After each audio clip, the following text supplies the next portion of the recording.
Welcome to Parents Tool Talk Radio with your host, Jody Johnston Powell, licensed social worker, certified family life educator, second-generation parent educator, and author of the award-winning book, The Parents Tool Shop, the universal blueprint for building a healthy family. For over 25 years, Jody has been training parents and family service professionals nationwide and serving as a parenting expert to the media worldwide. Now, through the Parents Tool Talk show, Jody shares her practical advice and introduces you to other experts who can give you proven, effective advice on the issues that matter most to parents. So get ready to be informed, entertained, and enlightened as we join Jody now. All right. Hello, everybody, and welcome to Parents Tool Talk. Let me make sure I stopped my share. Yes, I did. Okay. Lindsay, you can start to get set up if you want. Hi, everybody. Welcome to Parents Tool Talk. I'm really excited. I know that we are in a tight month where you've got lots of other commitments going on, and I so appreciate it. I know Lindsay does too. Appreciate you coming today and spending your time with us because I'm so excited to have Lindsay here. So I met Lindsay through someone else, and she did a presentation to the National Parent Educator Network, and it was so coincidental because some of you know I've been writing the next generation parents tool shop, and some of the information I had just been writing, Lindsay's sharing, and I'm like, I don't have to make a whole new workshop. Lindsay's got it. And it was great. So I asked her if she would come on, and she was able to come on here before we got any further into the year and had to put her, in some kind of a queue. So I'm really excited to let her get going. I do want to say a couple of housekeeping things real quick. Those of you who are here live, you can get a certificate, not just for foster adoptive parents or just for any attendance, but we actually got the live webinar approved for Ohio social workers, and the recording will also be approved for social workers for 1 hour, as well as foster adoptive parents. The way that you get attendance is that you type into the chat that you want a certificate, and this time tell me if you want the CEU certificate or just any generic certificate. Say, I want CEU certificate. I'll make sure you get the special certificate for that. Do stay involved in the chat. You don't have to ask a question coming on mute or, but go ahead and ask in the chat so that we know that you're still active. And then at the end, go ahead and confirm, like, I'm here at the very end. And then that verifies your attendance, and I will send your certificate within the next 2 days. So, all right. I don't want to take any more of Lindsay's time. I am going to go ahead and I'm going to take notes and create a quiz from all of this. So go right ahead, Lindsay. Thank you. Thank you so much, Jody. I am excited to be here with everybody. My name is Lindsay, and I'll tell you a little bit more about myself after we get started here. I like to leave this up just for a moment so people can read how sexual abuse impacts a victim's life. So I'll give you a moment to read that, and then I'll continue to move forward. But as Jody said, I'm honored to be here with you and to share this space with you. And Jody, can I get a thumbs up just to make sure my slides are switching? Let's see here. Okay. There we go. Yes, We're good. I went on mute. Yep, we're good. I went on mute so you didn't hear me typing. So yeah, we're good. We're seeing them. Thank you. So thank you for sharing this afternoon with me.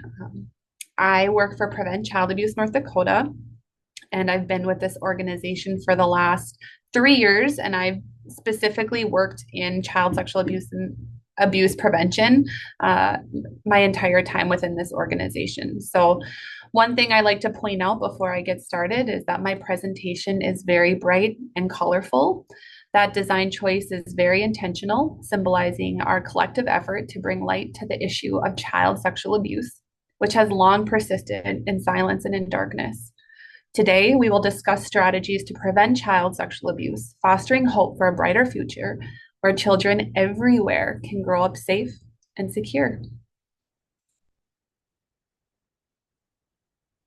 Here's our agenda for our time together today. We have 1 hour and we have a lot to cover. So I want to get through everything. So if I am rushing on some slides, I apologize, but don't let that stop you from asking questions. I love questions, and I love that engagement.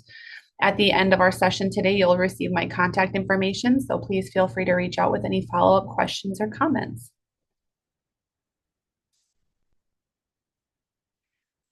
Before we begin, I'd like to take a moment to introduce myself. to you and why I'm committed to this work. I grew up in a community that was very small in rural North Dakota called Great Bend. The population now is 51 people. I grew up on a farm, and as long as I can remember, I wanted to go to the big city of Moorhead, which is not really a big city compared to most places, but I wanted to go to school to be a teacher, and that was my passion, and that's what I wanted to do. And my path just took me other places. However, I did dedicate a professional path to serving others in various roles, from working in victim services. I've worked a long time in the Head Start program, which many of you might be familiar with. I also worked with the Unaccompanied Refugee Minor program as well. And then now have been with this organization, Prevent Child Abuse North Dakota, for the last 3 years. I'm a proud mama to 4 little girls that are on screen. Obviously, a big reason why I do this work. I'm a passionate volunteer with an organization called Bio Girls. They have a mission of improving the self-esteem of adolescent girls. So a program I think I would have benefited from greatly as a little girl growing up. I was awarded with the 2024 Cass Clay YWCA Woman of the Year Award in North Dakota in youth advocacy. So I was beyond surprised, and I'm very excited for that. My fun fact is I'm an ordained minister, and I've had 3 weddings. Only 2 of them are pictured though, because my success rate is 66.667 or whatever. So I am very, it's something I've learned to really love. I really enjoy marrying people. So I do this work not only to create a better tomorrow for the children across the state of North Dakota, for my little girls, but also I'm motivated to do this work for the survivors in my life that I love, and all survivors everywhere. There are an estimated 42 million adult survivors of child sexual abuse across the United States today. I am so glad you decided to spend the next hour with me. Thank you again for your time. Child sexual abuse is a tough topic, and the information I'll be sharing in the next few slides can be difficult to hear and potentially triggering, whether it affects you in a personal way or not. If you need to step away or take a moment for yourself, I encourage you to do so. These conversations, like the conversation we're having right now and today, is so important because every day adults miss real opportunities to prevent child sexual abuse because of misinformation and confusing stereotypes. And those typically greatly benefit predators. By educating ourselves, we can become a powerful force in creating a safer place for our children. My hope today is that this presentation will provide valuable insights that can apply in all aspects of your life, whether that's your personal life or your professional life.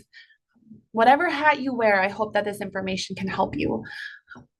Before we begin, I'd ask that you think of 10 children that you love and care for. They could include your own biological children, your grandchildren, nieces, nephews, children in your life, children at your church, wherever they are. But think of those 10 kiddos and keep them in mind as we go through our conversation today.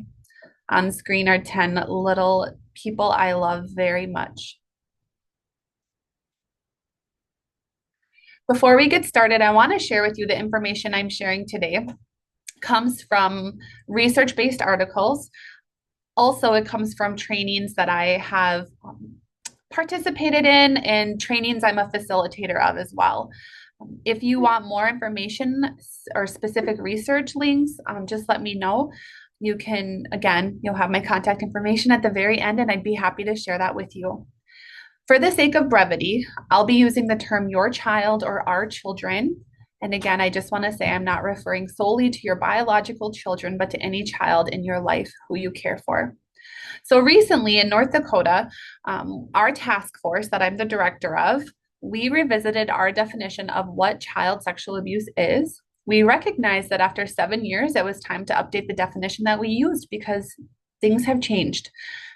So we're going to start by defining the issue of child sexual abuse so we have a mutual understanding about what it is.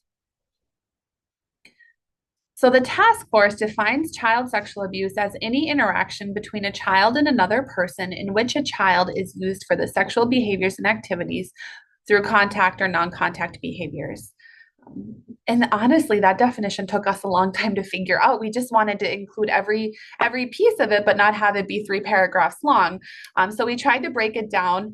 And when we're referencing a child, we're talking about an individual under the age of 18 years old. When we use the term person in our definition, we're talking about an adult or another child. Through contact behaviors, contact abuse involves anytime a person makes physical contact with a child. That could be any sort of sexual touching of the body, whether the child is wearing clothes or not, or forcing a child to partake in sexual activities. Non-contact behavior, we don't talk about a lot, but that involves activities where there's no physical contact. And that includes things like voyeurism, exhibitionism, and exposing a child to pornography. So voyeurism would be someone who looks at a child's naked body for pleasure, and exhibitionism would be someone who exposes their genitals. So now that we have a mutual definition that we can share throughout our session, we're going to talk about the prevalence. Oops, maybe, oh, there we go. So about 1 in 10 children will be sexually abused before their 18th birthday. But what I can tell you is that these numbers may underestimate the true scope of the problem. Some research suggests that as many as 33% of victims never tell anyone that they were abused. That is a heavy, heavy secret to carry an entire lifetime. One study found that the average age of disclosure of child sexual abuse was 52 years old. And oftentimes when I travel all across the state of North Dakota, and whenever I'm doing a session, it comes up where we ask these questions like, I just don't know why my child didn't tell, or why this child didn't tell their teacher, their grandma, somebody. And what we know is that there are many, many reasons why children don't disclose what's happening to them. That can be because of confusion. Maybe they feel shame and embarrassed. They worry about getting in trouble. I think a big one is a conflicted feeling of loyalty toward the abuser.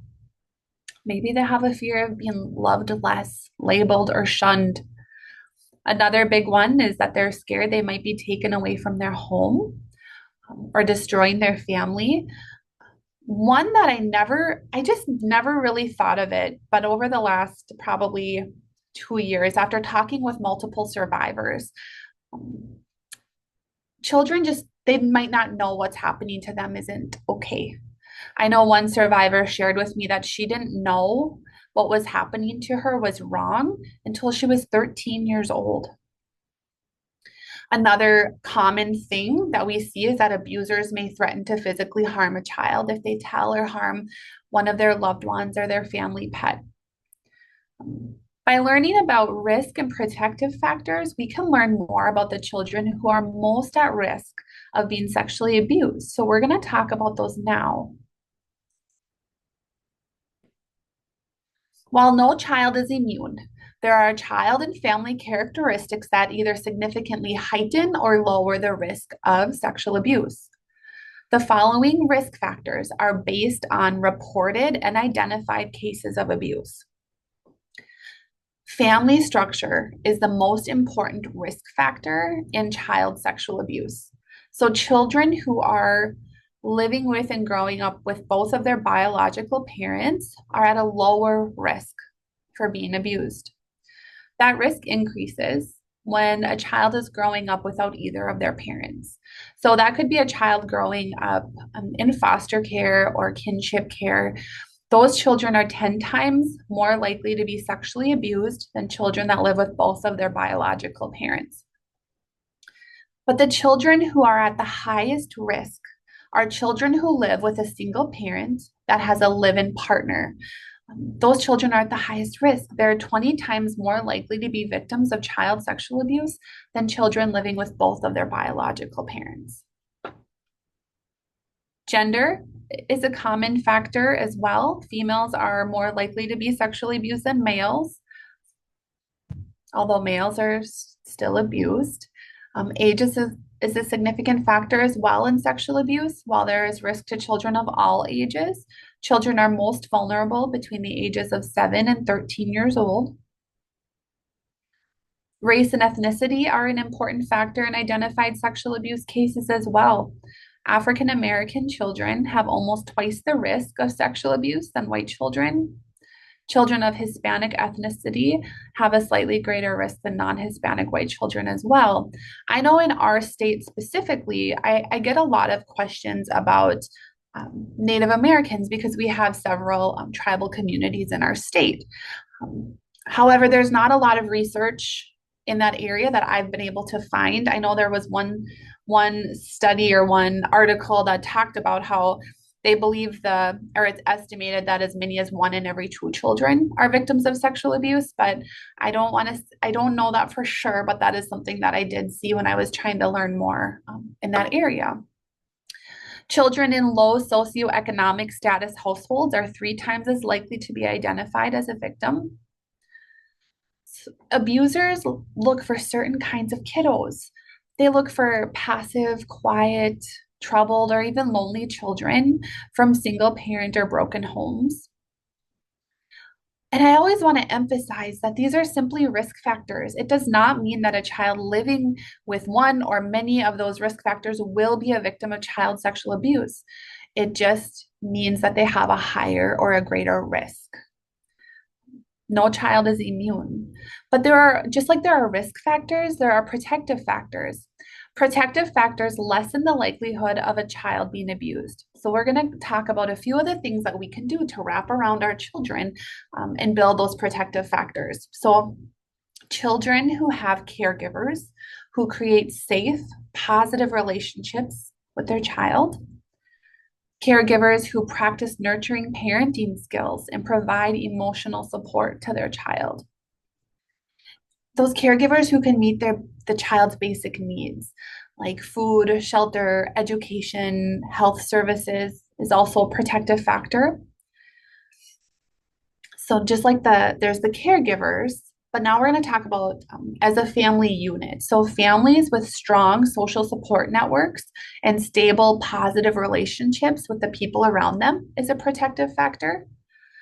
Families where caregivers are present and they're interested in the child and what's going on in the child's life.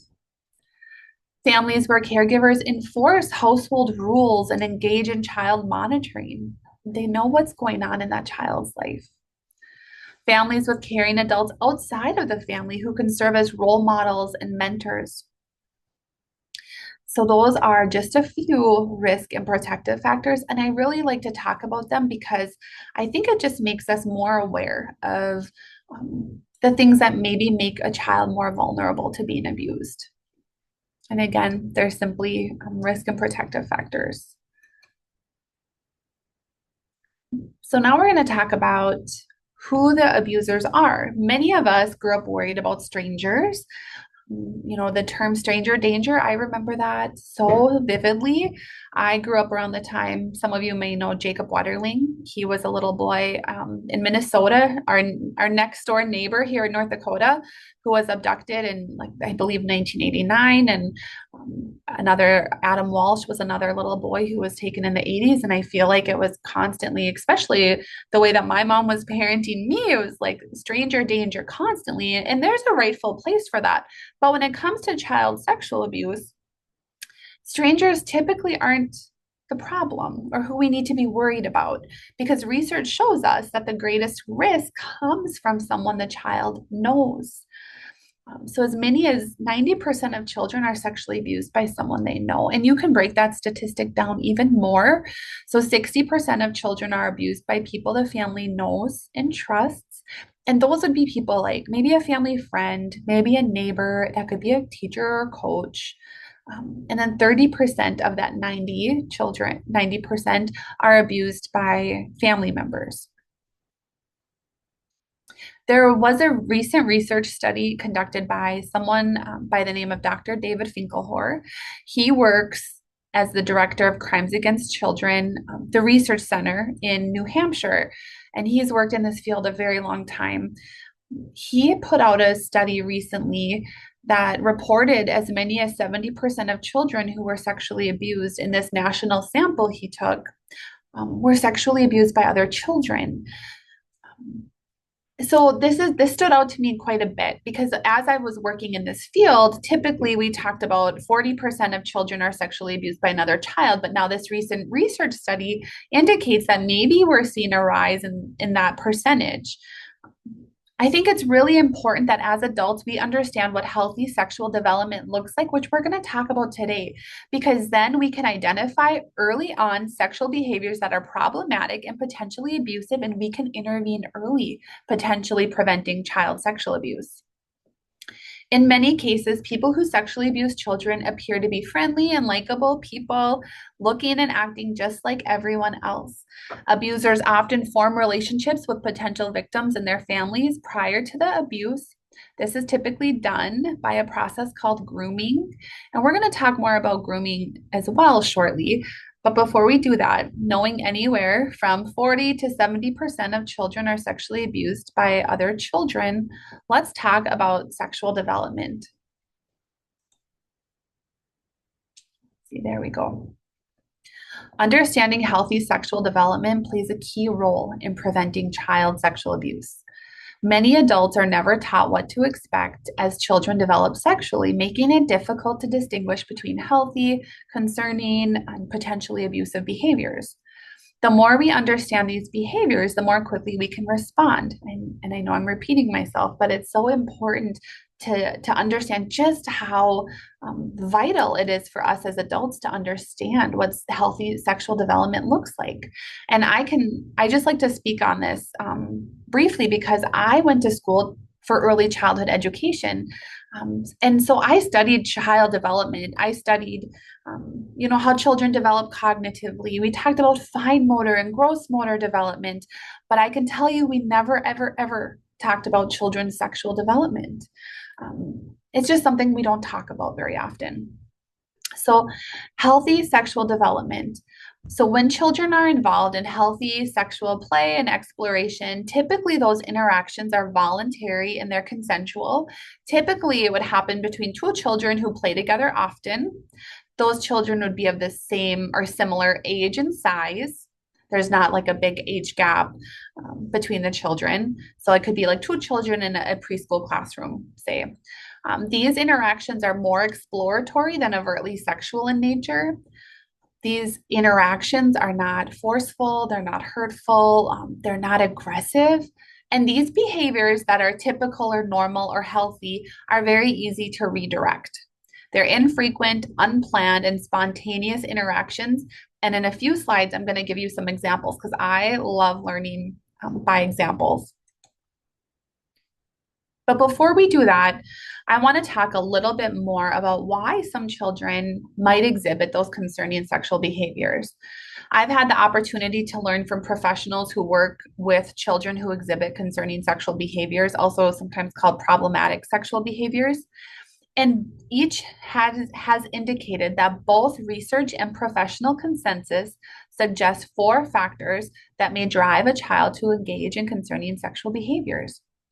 And we're going to talk through each of these, but they're exposure to sexuality, family adversity, individual child characteristics, and exposure to aggression or coercive control.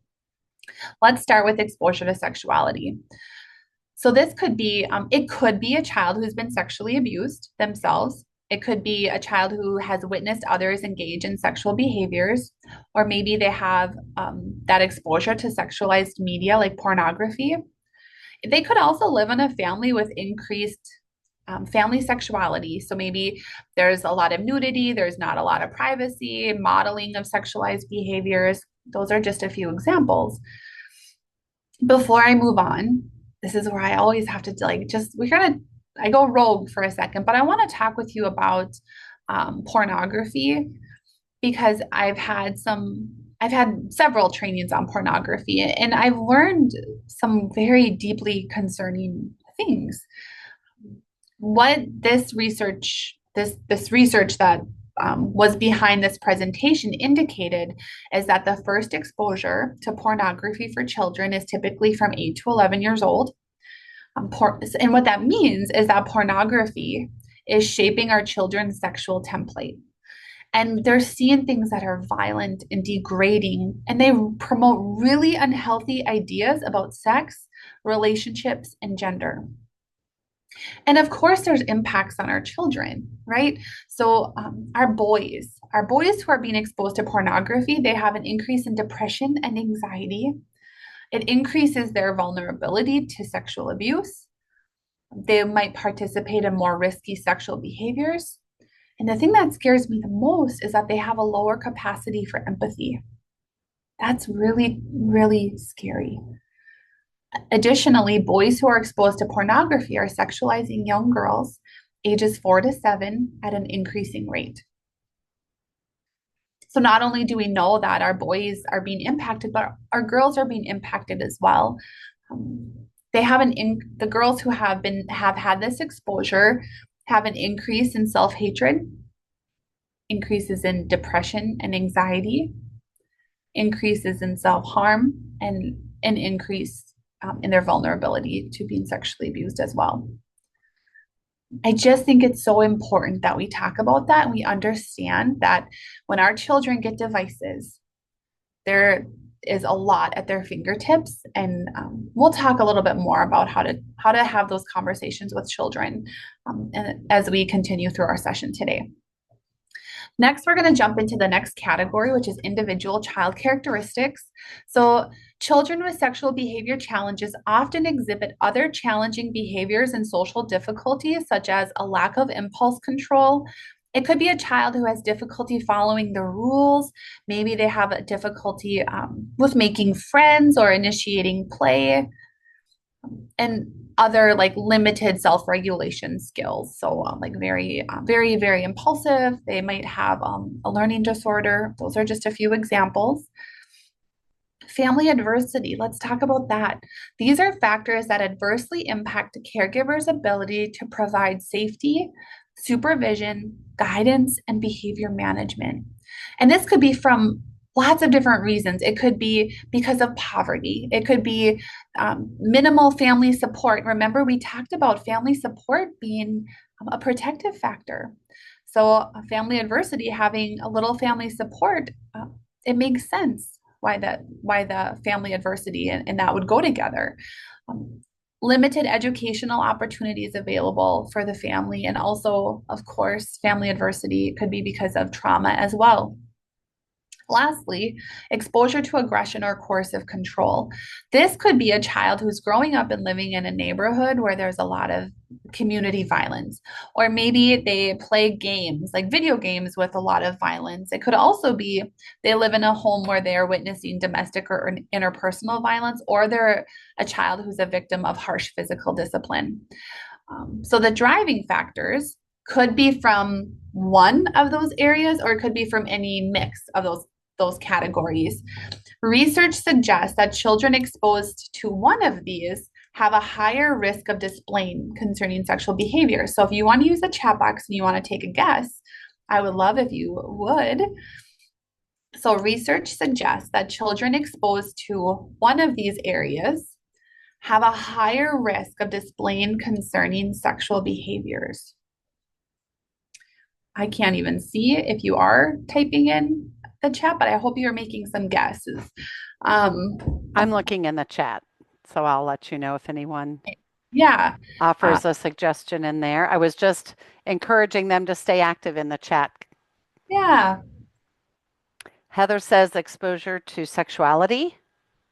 That is like the one, my brain always goes there too, because it makes a lot of sense, right? But the one that it is exposure to aggression. But a lot of people constantly are like, yep, it has to be exposure to sexuality. It makes a lot of sense, and it does. But research has shown that children exposed to aggression or those coercive control environments have a higher risk of displaying concerning sexual behaviors. And before we move on and we look through what concerning sexual behaviors look like, I just want to say again, just because a child has had that exposure to sexuality and maybe they're living in a home with a lot of adversity and maybe they have trouble making friends, it does not mean that they will engage in concerning sexual behaviors.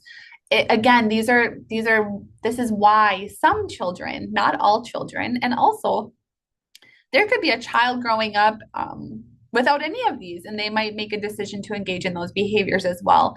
These again are more like risk factors that maybe would promote a child to engage in those activities. So now let's talk about what some of those concerning behaviors look like. I like to consider sexual behaviors on like a spectrum. So behaviors that are consensual, infrequent, and are typical for the child's age are considered green or normal behaviors. I do have a handout that I can share, but I can also give you the link on where to find it. And the items on screen are those concerning behaviors, and they should result in intervention, which we're going to talk about more on the next slide. But as you can see on screen, some concerning sexual behaviors would be a preoccupation with sexual play at the exclusion of other forms of play. So it might be a child in a classroom who is just really preoccupied with sexual play. Maybe you can't redirect them. It's a child who you might offer them, oh, let's go outside, let's go ride the bikes, let's do this. And it's really hard to redirect that child. It could also be a child that engages in sexual play with much older or younger children, sexual behavior that are not similar to those of the same age children. Anytime there's sexual play with animals, that's concerning. Sexual behavior aimed at adults or older adolescents, and you can read some of the other ones yourself. But I do want to say children with sexual behavior problems are first and foremost children, and we need to remember that. So we're going to spend a few minutes diving deeper into how we as adults can appropriately respond to sexual behaviors in children. So as we talked about, at the bottom, we have those green behaviors. Those are sexual behaviors that are normal, age appropriate, they're mutual, lighthearted, mutual, easy to redirect. And when you're working with children in any of these categories, I always like to say that the tone is guidance. We're not shaming, blaming, or being punitive with children when they engage in sexual play. And as we know, shame is a deeply disturbing emotion. And when we shame children about their bodies and their sexual development, that can have long-lasting consequences. So let's go back to these green behaviors. Just because a behavior is typical and it's normal, it does not mean that the behavior should be ignored. Often when children participate in sexual behavior, it indicates that they need to learn something. In those moments, we teach children what they need to know given the situation. So an example could be, I like to draw on my experiences as a teacher because that's just easier for me. It could also be as a mom of 4 girls, but an example might be I'm going to do it in a caregiver way. So let's say your child is having a birthday party and all of the kids are playing outside in a playhouse. And you walk up and you hear the kiddos giggling and squealing. And when you peek in the toy house, you find them sitting on the floor with their underwear off, pointing at and looking at each other's genitals. So in this case, you might teach the children, or you would teach the children that it's okay to be curious about other people's bodies, but that private parts should be kept private, even with our friends. Again, a non-shaming tone, you provided information and you say, okay, let's get our pants back on and let's go play outside. You redirect to a new activity and you move on. Other examples that are very normal for children are healthy, touching their own body part, like their genitals. It's very common and we shouldn't shame them. We would probably just say, that's a private behavior and this is not a private place. And then setting the boundaries, like if you decide you want to touch your own body, that's okay, but you need to be in your bedroom. Interest in body parts and functions. It's very normal for kiddos to be interested in not only their own body, but other children's bodies as well. So additional ways to respond to green behaviors can be found on screen. I can tell you one thing as a mom of 4 girls, privacy is a huge thing. An example might be a child who goes into her sister's room after she gets out of the bath or the shower. How you could respond is your sister needs privacy when she's changing her clothes. You can wait outside her door until she's dressed. So we're going to move on to the yellow behaviors, and these are a little bit less common. And in these situations, we confront and prohibit. These are outside normal behavior in terms of persistence, frequency, or inequality in age, power, or ability. These behaviors signal the need to monitor and provide extra support. So some things that would be considered more cautionary might be a child who follows others into private spaces, even after you've told them that it's not okay. So that could be going into the toilet or into the bathroom, trying to crawl under the stalls, things like that. It could be a child who pulls other children's pants down or skirts up against their will after you've talked to them about that not being okay and they continue to do it. It could also be persistent questions about sexuality despite you having answered them. So again, you would confront and prohibit. I'm concerned because I see you crawling under the stall after we discussed it. You need to stop doing that. Again, confront and prohibit the behavior. One thing that I think I hear a lot about in our state, and I don't know how other places are, but I work a lot with childcares, and one specifically has a child who has a preoccupation, seems to have a preoccupation that is a little bit beyond typical with self-soothing or touching herself. We don't typically call it masturbation until a child is older. So I've talked with her on how we can confront and prohibit those behaviors and then really try to redirect the child in those situations. And it can take time and consistency over and over again. But we do need to be vigilant in supervising these children. Yeah, and then as you can see on screen, there are still some other examples of how you might use the language in those situations. So now the red behaviors, sexual behaviors that are harmful, forceful, secretive, degrading. These behaviors signal the need to provide immediate protection and follow-up support. I'm not going to share, there's a couple examples that always come to mind from my work in victim services. I'll share just a couple. It could be a child going into the room of a sleeping child and trying to touch their genitals. It could be forcing a child to engage in any sexual activity, a child putting their mouth on another child's genitals, imitating intercourse, things like that. And how I feel about this is that it's beyond my scope of practice to provide mental health services for children who present with these behavior challenges. In my role, and maybe in yours, we should be informed on intervention options for sexual behavior challenges available to families and children in our own communities. I'll also say be prepared to report anytime someone has a concern about a child's sexual behavior and it falls under the concerning behaviors that we just covered. In our state, we recommend that you call Child Protective Services and you make that report, and then intake can screen the report from there. You know, reporting these behaviors to Child Protective Services is an upsetting thought for a lot of us, but filing a report can be the first step in accessing supportive services for that child. What I also like to say, and before we move on, is that it's crucial to handle such situations with care and professionalism.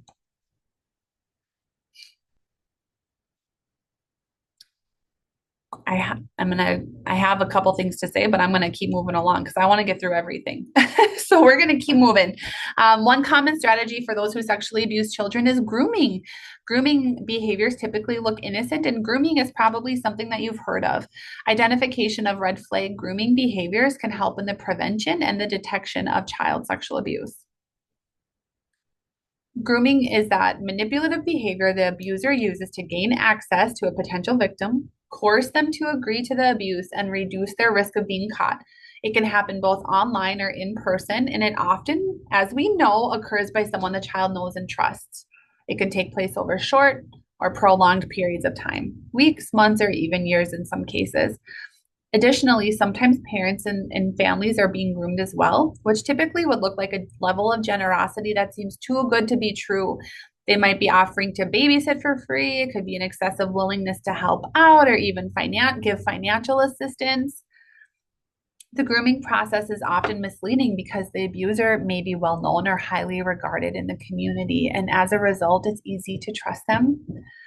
Fortunately for us and for adults, we can learn to recognize grooming behaviors by tuning into what we consider those red flag behaviors. And I won't read all of these, but I'll just read a couple. It would be a person who seeks to have one-on-one time with your child. Maybe they give that one specific child lots of attention or take them on special outings. Gift giving, a person who buys gifts or special treats for one particular child for no reason. Again, giving the extra attention, special treatment, someone who's overly interested in your child or spending time with them. And I know that, and as you read through the bullets, I know people have said, and I've even thought this, wait a second, how, like this, the bullets on screen, they look like things that my family does, like that love my children. So how do we tell the difference between someone who genuinely cares and loves my child and someone who's perhaps trying to gain access to abuse them? And what I like to say in those situations is that if a person notices those behaviors, the behaviors on screen, in a pattern, and a person is also trying to seek more one-on-one access to your child, that's kind of a red flag for us. And if your gut is telling you something is off, I really strongly suggest you limit the child's interaction to it or ensure that it's always supervised with that specific individual. I mean, I can't tell you enough. Like my mom brings stuff from the dollar store all the time for my daughters. And it's like, okay, well, she's giving them gifts for no apparent reason. But what would be more concerning would be if she was only giving them to one of my children and she wanted to have that child spend the night with her at her home. It's not like that. I don't see the pattern. Although she does love to give them crap from the dollar store, but I'm not worried about her specifically grooming my children. We also need to consider whether a child's behavior begins to shift or change around specific people. And as we wrap up this section on grooming, I want to emphasize that it's important to exercise caution when you see adults or other children giving an unusual amount of attention to a child or touching them unnecessarily, even if it's in a playful manner. We know that not every kind neighbor or doting family friend is a child abuser, but we do need to be alert to the possibility. I have the privilege and the honor of working with survivors and parents of survivors, and I've heard from several of them that they had the ability to recognize grooming after the abuse had occurred. And this is called hindsight bias. So it's really important that we understand these red flag behaviors and we can start to identify those potentially dangerous people. As we talked about earlier, child sexual abuse does not always include physical contact. And in fact, physical signs of sexual abuse are less common. Physical signs would be any genital irritation, bruising, redness, rash, swelling, infections. And in those items or those physical signs should be investigated immediately. Indirect physical signs could include a chronic headache or stomach ache with no medical cause. And it's theorized that that's because of like the anxiety that's being produced. On screen, you're going to find some more of those emotional and behavioral signs, which are much more common. So it could be a regression of outgrown behavior. So a child that was once wetting their bed, they became potty trained, they no longer did it, well, they started to do it again. Maybe they develop an unusual fear of certain people or places. They're reluctant to be alone with one certain person, nightmares, night terrors, other sleep disturbances, a shift in their disposition or their mood. And it could be a child that once loved basketball or they once loved something so much and all of a sudden they no longer want to participate or be actively involved with those things. Self-harm such as biting, scratching, pulling their own hair, cutting. And then the too perfect behavior or overly compliant behavior. And what I can tell you about that is I did a training, it's shifted a little bit now, but there was an Olympic athlete who had been sexually abused. And she said that when the abuse was happening, she became the perfect student. She was getting straight A's. She excelled in sports, like she was doing phenomenal. And she said it was because that was the only area in her life that she could control. It's important to keep in mind that some children exhibit no signs whatsoever. And if you notice a child in your life who is showing signs listed above or that we've talked about today, stay curious, ask questions, be aware of what's going on in their life and where they're spending their time, not only in the physical world, but the virtual world as well. And if you suspect child abuse, report it. If your child discloses abuse, you need to stay calm. Then with care, not denial or anger, assure them that you believe them and that you'll do your best to keep them safe. You don't want to lead them in questions and things like that. You would make a report or call law enforcement. Something you might say is, it took a lot of courage to tell me about this, and I believe you. If you are not sure how to report or where to report, you can go to childwelfare.gov for the United States. And if anyone, I know there were some people registered elsewhere, it was www.gov.uk as well as another place. Most child sexual abuse survivors experience psychosocial losses resulting from their traumas. These losses include loss of childhood, loss of innocence, loss of faith in God, or loss of in a hope of a higher power, loss of family relationships, loss of self-esteem, personal power, loss of self, and loss in the ability to feel joy in their life. Substance abuse are common problems in child sexual abuse. A common consequence for adult survivors of child sexual abuse. Mental health problems are a common long-term consequence. Obesity and eating disorders are more common in women who have a history of child sexual abuse. It's also associated with physical health problems in adulthood, and it's theorized that that's because of the mental health, the substance abuse, and other issues that the survivors of sexual abuse have faced. People who experience child sexual abuse tell us it affects their entire life, and research backs them up. But I always need to say this. It's important that we acknowledge that child sexual abuse does not necessarily sentence a victim to an impaired life. Often, people who find healing, maybe they get the right treatment that they needed and they have support, they go on to live their best lives.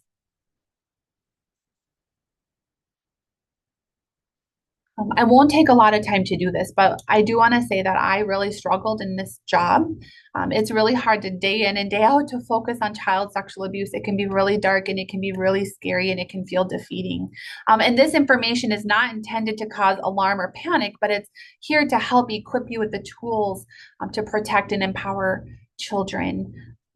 I found my ability to look through a lens of hope versus fear. And I was able to stick through some of the darkest and hardest times in this role. And I'm so glad that I didn't turn my back to this work.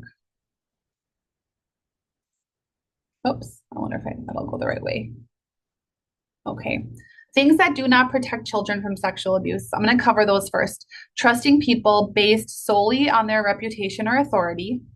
Assuming that schools and programs for children take comprehensive steps to protect children, treating stranger danger education as effective sexual abuse prevention, and not talking about sexual abuse with children to avoid scaring them.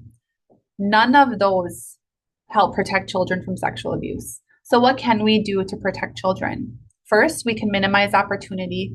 Child sexual abuse most often occurs in one-on-one situations. More than 80% of cases happen when the child is alone with their abuser. What this tells us is that we actually have power. If we can eliminate or reduce one-on-one situations, we're actually going to reduce the risk of child sexual abuse. So what I like to say is make sure that those interactions with children can be easy to interrupt and you can observe them as much as possible. Another thing we need to do is we need to start talking about it. To prevent child sexual abuse, we have to break through the stigma and the shame and talk about it. Encouraging open and honest discussions about abuse can help normalize the topic and reduce the associated shame. We need to know the facts. If we don't understand child sexual abuse, we can't end it. Understanding the facts about child sexual abuse can help us better protect children in our lives. We just talked about grooming and red flag behaviors, and understanding how important it is for us to be able to identify those. Monitor technology, stay curious. Abusers use the internet to lure children into physical contact. It's important to recognize that grooming can happen both in person and online. What I like to say is spend time with your child online. Be affirming about responsible digital use. Share online activities with your child. I already talked about the issue of pornography with you, but keep that in mind as well as children are going online. Pay attention to who children are spending their time with. After your child comes home from school or after they come back from basketball practice, talk with them about what they did. Ask them questions. Again, stay curious. Be proactive. If a child seems uncomfortable or resistant to being with or near a particular person, ask yourself why and ask the child why, and don't force them to be around that individual. Build a network of trusted adults. That's 3 to 5 people. And those are people that you intentionally choose to be a part of your team to help keep your child safe. I have a really good resource that I can share about that and coming up. But people who sexually abuse children are likely to run in a different direction if they see that the parent is involved and the child is educated. In the words of one abuser, he said, "If I drive up to a bank and see cop cars, I'm going to move on. I'll go down the street and rob a different bank." Meaning that if there are children in caregivers who are involved, who have these conversations with children, that's a huge protective factor. So keeping kids safe from sexual abuse is a responsibility of us as adults. The burden of prevention must sit squarely on the shoulders of adults who are legally and morally responsible for the health and safety of children. But many adult survivors have said if they would have only known from the first inappropriate touch that it was wrong, how different their lives might have been. There have been interviews with convicted sex offenders who have said, if I had any idea that their parent was talking to them about it or that they knew it was wrong, I would have thought twice. There are a lot of people who believe that teaching children the rules of body safety takes away a child's innocence, but I believe with my whole heart that it protects it. These simple yet empowering skills can make all the difference to a child's life. So body autonomy, you're teaching your child that they are in charge of their body. We don't force children to hug or kiss others, even if they're a close family friend or a family member. If they don't want to hug Mimi or their auntie, offer alternatives such as a high five or a handshake and let your child choose and respect their choice. This also teaches and ties really close to consent. Teaching children consent will help give the child permission and the confidence to say no should someone touch them in a way that makes them feel uncomfortable. One time we practiced consent all around our house and in our home and with our family. And I was brushing the hair out of my daughter's forehead and I leaned down to kiss her and she goes, "Mommy, you didn't ask consent." And I was like, "Yes, you are right. I did not. Thank you for reminding me." Secrets. We don't keep secrets in our house because people who sexually abuse children depend on children to keep their secrets. Abusers say things like, "This is our secret and you can't tell anyone." They might threaten a child in a number of ways in an effort to keep the child silent. And children who haven't been educated about secrets often don't dare tell anyone. I also encourage people to steer clear of using terms like good secrets or happy secrets because abusers have been known to groom children for abuse by asking them to keep those good or happy secrets. Surprises are different. Surprises are something that everyone's going to learn about. It's going to be shared eventually, like a birthday party, a special gift. Again, one time I told my daughter she could have fruit snacks because I was cooking supper. I didn't want everyone to have them. I said, "Oh, just it's a secret. Don't tell your sisters." And she looked me dead in the eye and she goes, "Mommy, we don't keep secrets." My daughter has kept me in line and she holds me to the standard. And I'm so happy for that because I forget and I'm not a perfect mom and they remember. Teach anatomically correct names for private parts. This might help prevent child sexual abuse from happening in the first place. One study, researchers interviewed 91 convicted sex offenders, and many reported that they were less likely to target children who knew correct anatomical names for body parts because it might increase their risk of being caught. Also, we know that having correct terminology can help children disclose if abuse occurs. Encouraging privacy when children are using the bathroom or changing. Safe and unsafe versus good and bad. So a lot of people might use good and bad touch language still. Please don't, because this can cause confusion in young children because something can still be sexual abuse even if the touch feels good, and that can be really, really confusing for a child. So you might use the language of safe and unsafe touch with a child versus good and bad touch. Start early and use everyday events. These are not one-time conversations, but they're built into daily conversations in life, from bath time to riding in a car, check-ins during dinner time.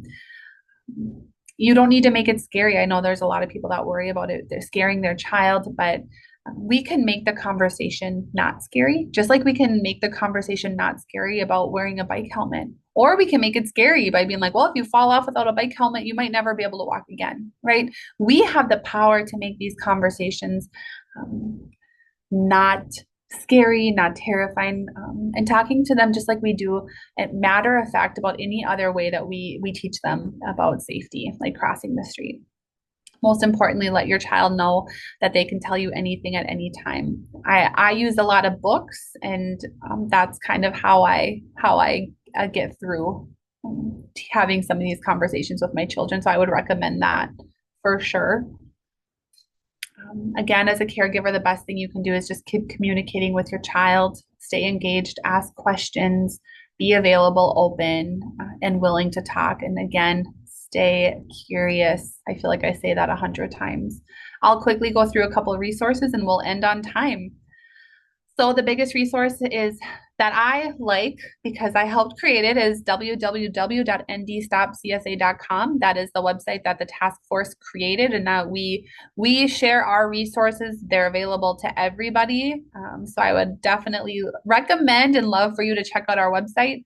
We have both a resource guide that you can see here, and then a caregiver guide on the right-hand side.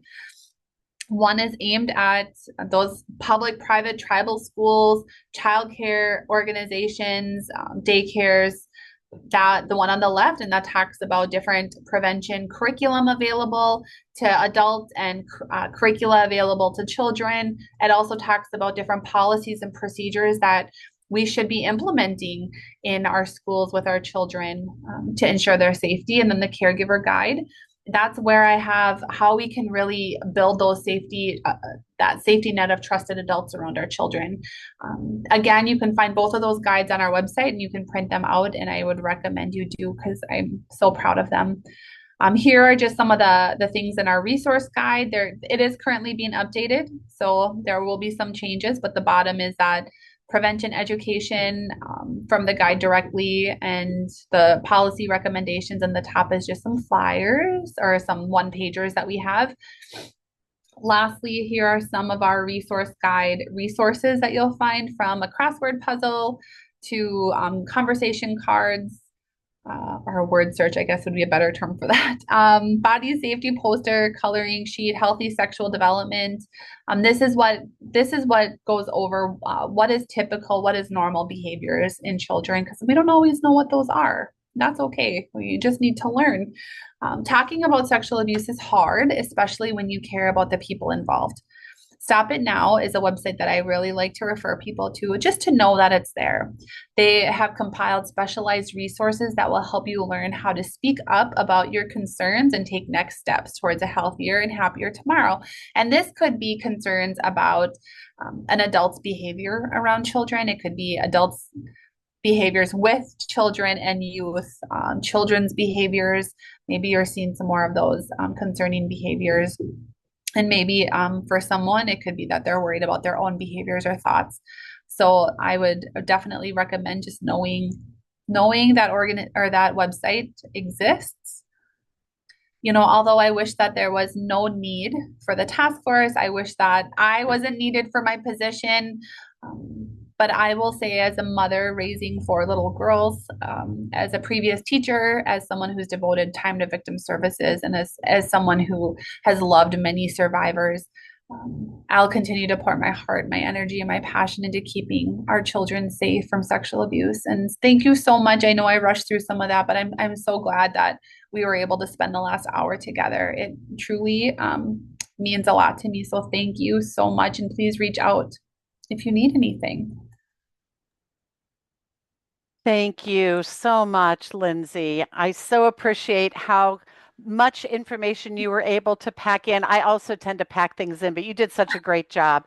I also appreciate how you keep your research updated. I just got back from a international conference. Some of you know I won an international award, and Dr. Finkelhor's research was just being updated. And so as someone who used to be in the sexual abuse unit as a caseworker, and we've got other caseworkers on here, I think we know a lot of this information, but pulling it out and getting it so concise, and there were some really great discussions in the chat. A lot of it was very surprising. So we really appreciate your time and effort in sharing this with us. Thank All you. right.